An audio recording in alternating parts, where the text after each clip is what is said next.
ప్రియులారా, ఈ లోకంలో ఏ బంధమైన మానవునిగా పుట్టిన మనకు బంధాలు ఎన్ని ఉన్నా సరే, అది తల్లిదండ్రి బంధమైనా, భార్య బిడ్డల బంధమైనా, లేకపోతే భర్త భార్య బంధమైనా, లేక ప్రేమికుడు ప్రేమికురాలు బంధమైనా, కొద్ది రోజులు కొద్ది సంవత్సరాలు మాత్రమే ఉంటాయి.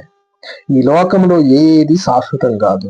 కానీ దేవుడు ఒక మాట అంటున్నాడు. ఏంటి అంటే, యెషయా గ్రంథము 46వ అధ్యాయము 4వ వచనం, ముదిమి వచ్చే వరకు నిన్ను ఎత్తుకుని వాడును నేనే, తల వెండ్రుకలు నెరయు వరకు నిన్ను ఎత్తుకుని వాడును నేనే, నేనే చేసి ఉన్నాను, చంక పెట్టుకుని వాడును నేనే, నిన్ను ఎత్తుకొనుచు రక్షించువాడును నేనే.